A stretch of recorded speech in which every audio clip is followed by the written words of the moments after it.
अब हम आपको नवजोत सिद्धू की एक बड़ी स्पेशल प्रेस कॉन्फ्रेंस दिखाएंगे। यह प्रेस कॉन्फ्रेंस राजनीति पर नहीं थी, ना किसी कॉमेडी शो पर थी, ना ही क्रिकेट पर थी, और ना ही नवजोत सिद्धू ये बताने वाले थे कि उनका अगला कदम राजनीति में क्या होगा या फिर वो किसी नए टीवी शो में आने वाले हैं। ये सब कुछ नहीं था। ये प्रेस कॉन्फ्रेंस उन्होंने अपनी पत्नी नवजोत कौर सिद्धू के स्वास्थ्य को लेकर की थी।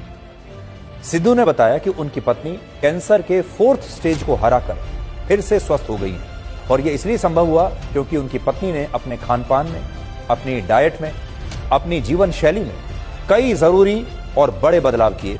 सबसे पहला बदलाव उन्होंने अपने खान पान में किया। उन्होंने अपने खाने से शुगर को यानी चीनी को पूरी तरह से हटा दिया। दूध और चीनी वाली चाय को छोड़ दिया।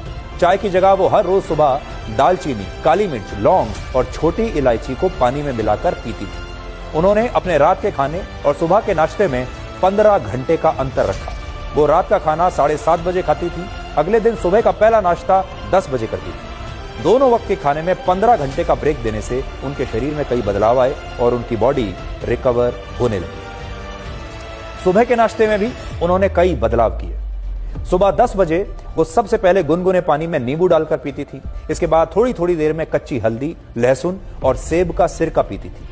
सुबह 10:30 बजे नीम की और तुलसी की 10 से 12 पत्तियों को चबाती थी, जो एंटीऑक्सीडेंट होती हैं। सुबह नाश्ता करने के 1 से 1.5 घंटे के बाद वो 4 अखरोट और दूसरे नट्स खाती थी। फिर दोपहर में कद्दू, अनार, गाजर, आंवला या चुकंदर का जूस पीती थी। रात का खाना शाम को 7:30 बजे खा लेती थी और उनका डिनर भी काफी अलग होता था।